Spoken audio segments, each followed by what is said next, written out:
Economia 4.0. Apresentação Almir Freitas. Bom dia, guaibeiros. Estamos começando a Economia 4.0 deste sábado, 6 de dezembro. Sim, chegamos ao mês de dezembro já.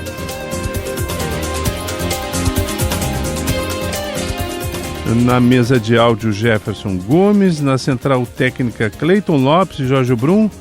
Na gerência de jornalismo e esporte, Rafael Sequim. E a direção geral é de Claudinei Girotti. O Economia 4.0 é um oferecimento Fecomércio, a força do sistema solado.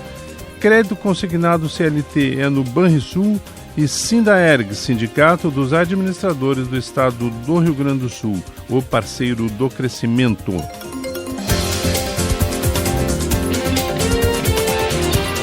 E a data mais aguardada do ano pelo varejo deve entregar tudo o que os comerciantes querem: lojas cheias e consumo em alta. Pelo menos esta é a expectativa da Federação Varejista do Rio Grande do Sul, que projeta em 80,2% o percentual de gaúchos que pretendem realizar compras neste Natal, gastando uma média de R$ 626 para uma compra média de 3,2 presentes. O valor corresponde a cerca de R$ 196 por item, acima da estimativa nacional feita pela CNDL, que é de R$ 174. A pesquisa realizada entre os dias 13 e 24 de novembro, com 645 consumidores de quase 60 municípios do estado, mostra que, em relação ao Natal passado, 38,38% dos entrevistados afirmam que gastarão o mesmo valor. 33% pretendem investir mais e 28,62% gastarão menos. Com a gente, para entender um pouco desses números e desse cenário, o presidente da Federação Varejista do Estado, Ivonir Pionera. Bom dia, presidente. Bom dia a todos os radiovintes. É uma alegria muito grande estar falando com vocês. Ainda nessa data especial, que é uma data que traz para nós vários sentimentos. E é um sentimento de final de ano que vem ligado à família, que vem ligado à esperança e, claro, o nosso varejo. Então, a nossa perspectiva é de um Natal muito bom. E os números que tu trazes aí são números que realmente animam, porque vamos ter o final de ano nessa data com muito resultado. E esse resultado agrada ao setor, presidente? Ele é necessário para que a gente possa estar equilibrando o próprio ano. Nós já tivemos agora o Black Friday e agora o Natal, e já vem as festas de final de ano. Cada um dessas datas citadas, ela ocorre num prazo de 35 dias, 40 dias. Dentro de um ano que nós tivemos de muito trabalho e aí uma oscilação muito grande entre setores e também uma oscilação muito grande de resultados, a gente via a inconstância do mercado afetada por inúmeras notícias. Nós temos nessas 3 datas as chances de fechar o ano de uma forma positiva, porque são 3 datas diferentes e que trazem bastante resultado. Uma que é o Black Friday, que já passou, mas que trouxe assim, a aquisição de vários bens para as pessoas. Normalmente no Black Friday as pessoas compram mais para si mesmo, esperando comprar algo que durante o ano não puderam investir, algo muitas vezes de valor agregado maior, que é o que a gente verificou esse ano, em torno de R$ 1.200 por compra, foi o investimento. Mas aí vem o Natal também, e aí o Natal é aquele sentimento de dar um presente, de materializar aquilo que a gente sente um pelo outro na amizade. Veja a quantidade de amigos secretos que acontece nas empresas, presentes para pessoas próximas, para familiares, filhos, pais, mães, avós. Então é uma data onde nós temos muitas vendas. E claro, acaba também envolvendo as festas de Ano Novo bares, restaurantes, hotéis. Então, são muitas áreas que são afetadas positivamente por essas datas, por esses 40 dias, o que fazem com que o nosso ano possa ter um fechamento positivo. Presidente, o senhor tocou num ponto aí que foi a Black Friday, e muito eu ouvi aí de dirigentes do setor que a Black Friday representaria uma antecipação das compras de Natal. O consumidor teria um comportamento mais de antecipar, aproveitar as promoções e antecipar aquilo que compraria no Natal. O senhor concorda com isso? O senhor tem essa sensibilidade também? O que nós vimos em anos anteriores, esse tipo de realidade, ela se manifestou desde que nós acolhemos essa data aqui no Brasil. Porém, o que nós temos visto? O consumidor vai aprendendo, né, com as suas compras, com o seu dia a dia. E os bens mais duráveis, bens que têm um custo maior, um valor agregado maior, eles são consumidos nesta data, no Black Friday, devido às promoções que são feitas. Vou dar um exemplo bem simples. Eu preciso trocar o ar-condicionado da casa. É uma boa data. Quem compra ar-condicionado no Natal para dar para alguém? Ninguém, né? Vai comprar. Então, a característica que está se constituindo na Black Friday é uma característica de compras de bens de valor agregado mais alto para atender uma necessidade da casa ou da pessoa. Um computador que está numa promoção, né? Então, e o Natal, não. O Natal ele vem se caracterizando mais por presentes, marcar aquele momento onde você quer expressar o seu carinho pela outra pessoa. As compras para si mesmo, individuais ou para suas necessidades, elas acontecem menos no Natal. Então, eu não enxergo mais o Black Friday como uma data de antecipação de compras do Natal, a não ser aquelas coisas pontuais do tipo, esse ano eu queria dar para a minha família, combinei com a minha família uma TV 75 polegadas. Bom, pode até acontecer, mas não é, a grande maioria das compras não é nesse sentido.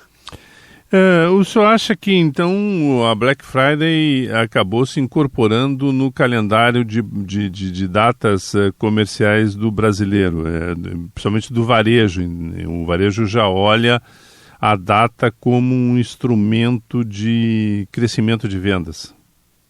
Exatamente. O Black Friday é uma possibilidade de incremento de vendas do ano, né? A gente fez a pesquisa. Setores de eletroeletrônicos, eletrodomésticos, móveis, eles acabaram tendo um resultado melhor no Black Friday.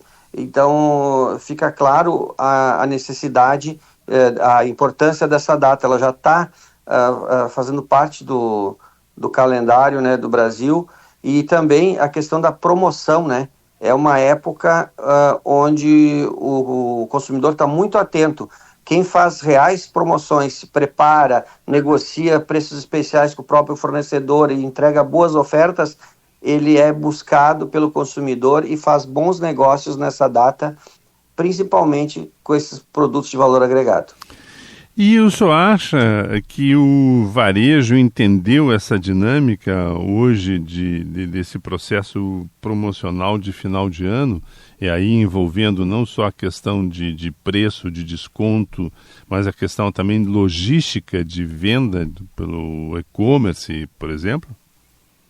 Esse amadurecimento do nosso empreendedor do comércio de bens e serviços, ele é ainda algo que está em curso, porque o comércio como um todo, ele é de pequenos, a grande maioria de pequenos empreendedores, micro e pequenos empreendedores. E aí, o que acontece dentro dessa realidade?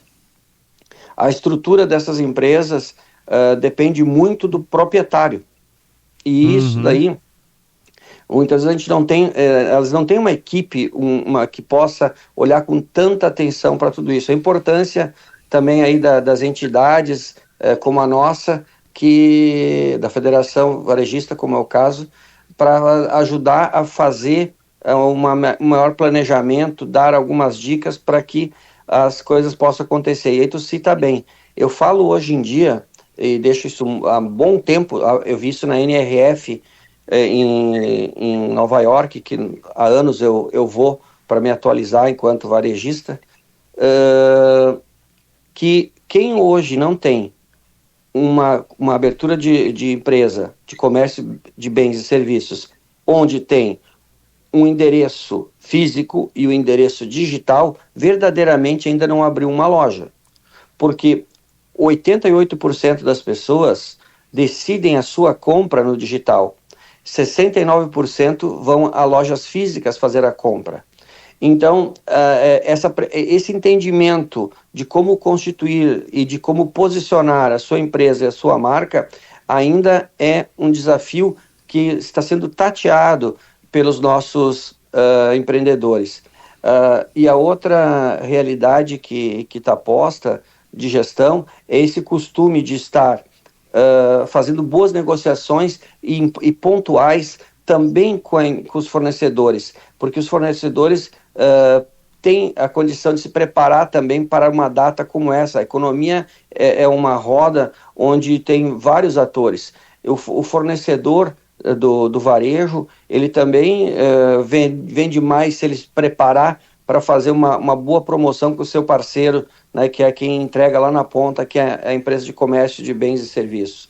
Então, essa dinâmica toda, esse entendimento todo desse processo que hoje se faz necessário dentro do que a gente vive, a tecnologia entrou há um bom tempo dentro dos nossos negócios e hoje a forma de ser encontrado e a forma de vender mudou, né? E ainda estamos em processo porque muitas empresas não tiraram ainda o tempo necessário, mediante tantos desafios que tem, para fazer esse planejamento mínimo e obter mais resultado com as suas ações. Presidente, essa época também, isso muitas vezes começa em outubro, novembro, é um período onde o comércio e o varejo como um todo contrata temporários, né? Aqueles trabalhadores que acabam substituindo, ampliando o número de trabalhadores no atendimento aos consumidores, mas também, ao mesmo tempo, tem obstáculos nessa contratação. Como é que foi aqui no Rio Grande do Sul a contratação de temporários nesse ano e foi fácil de achar? Não, a dificuldade que nós vamos ser bem claros nisso, né? Já está complicado de conseguir pessoas para cobrir as vagas que são necessárias no comércio de bens e serviços. E temporários ainda mais. Possivelmente os temporários que estão sendo contratados esse ano, se eles tiverem um bom desempenho nessa época, sejam efetivados na sequência, pois há uma falta de mão de obra geral em todas as áreas do comércio de bens e serviços. Então, nós vemos com uma grande preocupação isso, a mão de obra tem sido uma dor recorrente do nosso setor, e não só do setor do estado inteiro, para indústrias. Eu vi, por exemplo, um exemplo bem simples, para você ter uma ideia. Vou num mercado da cidade, um mercado grande, e vejo que 30% dos seus funcionários são de língua espanhola. Né? Por que são de língua espanhola? E vejo lá que ainda tem 30, 40 vagas para preencher nesse mesmo local, e não acha gente para trabalhar. Esses sinais, esses indicadores, e nós como gestores temos que basear a nossa visão, e não em achismos, mas em indicadores, né? Mostra a falta de mão de obra que nós temos hoje. Quando fala no Rio Grande do Sul em 4,1% de desempregados, esse número também é um número que nos preocupa em algum momento, pois muito dos motivos de pessoas não estarem disponíveis para trabalhar são os benefícios sociais, que vêm de país, estado e municípios. Todas as esferas trazem benefícios, e hoje muitas pessoas optam por não estar no mercado de trabalho formal.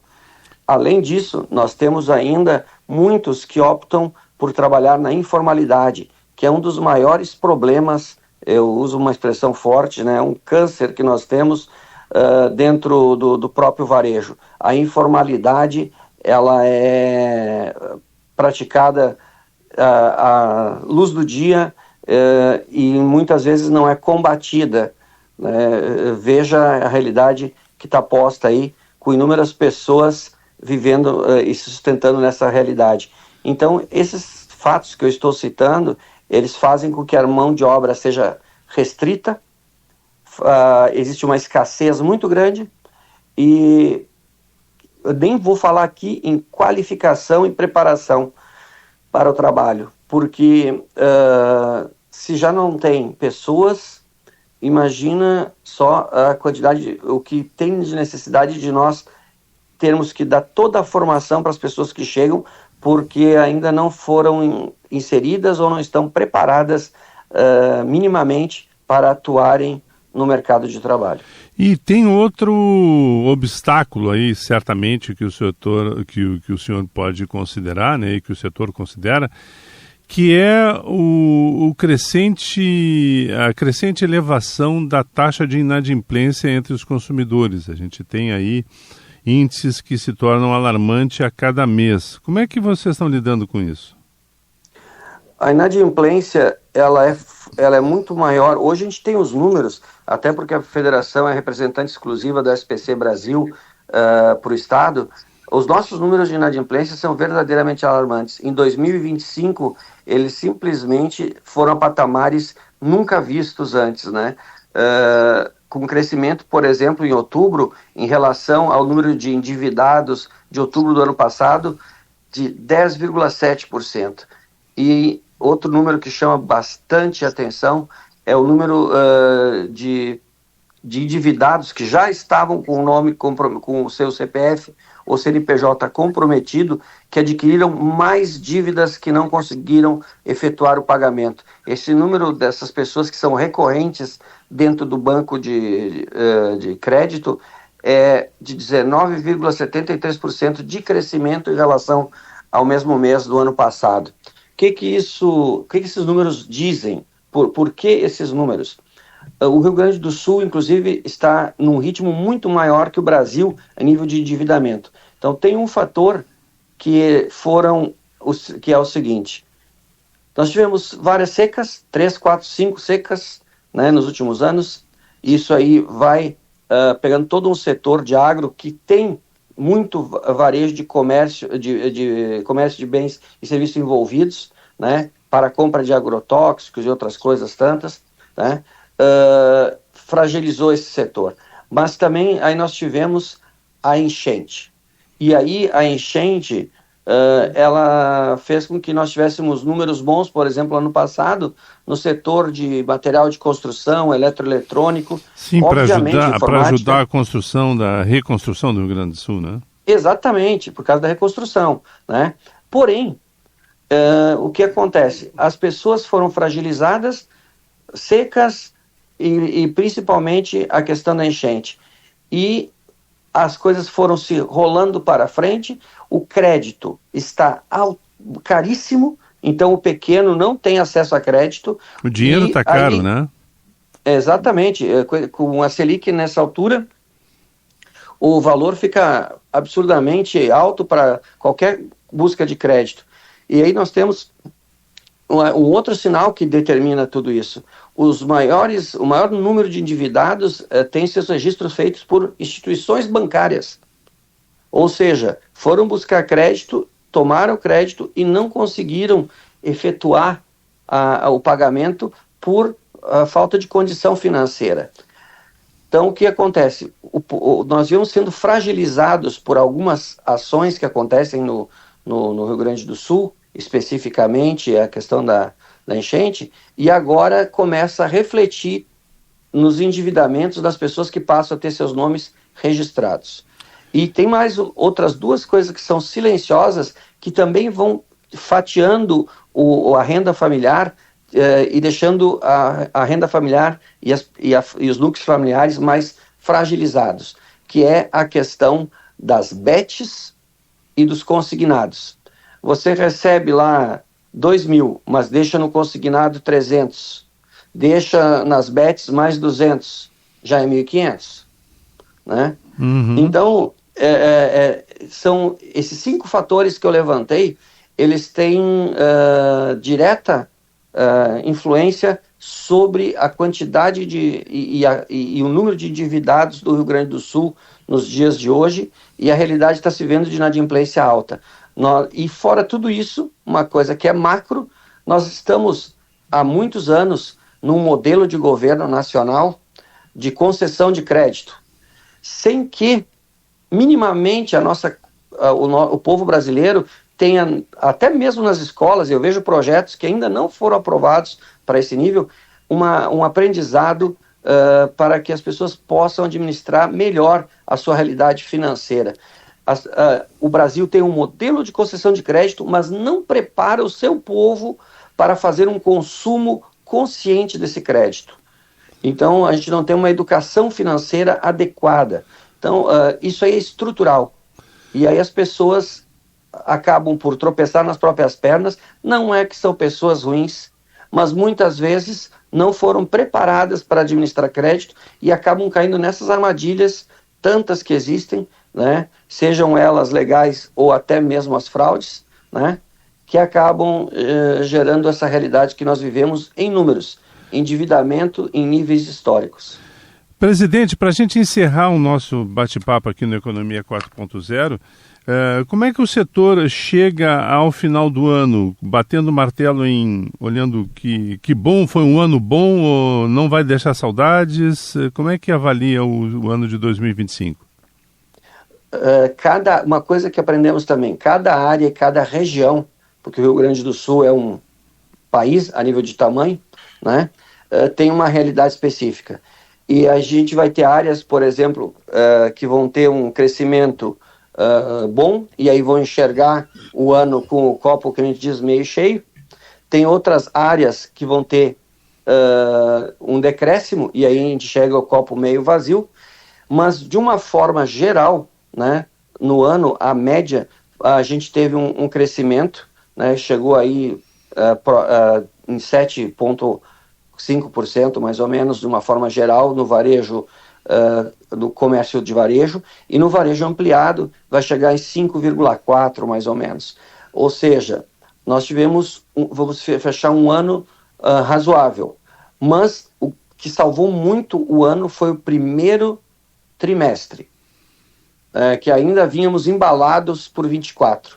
Depois, daí para frente, nós tivemos vários desabores. E me parece, e os números gerais do país mesmo, agora no final do ano, deram uma pequena melhorada, e isso aí também acontece no Rio Grande do Sul. Então, possivelmente nós vamos consolidar, como falamos anteriormente, um bom Natal, um bom final de ano, que vai manter equilibrado. Mas foi um ano de muita luta, muitos desafios, e 26, que está aí pela frente, com a reforma tributária e um ano eleitoral, é um ano cheio de desafios também.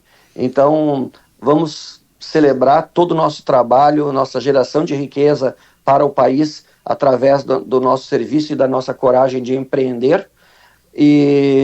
Mas foi um ano de muitos e muitos desafios, e chegamos ao final do ano realmente preocupados com o que nos aguarda.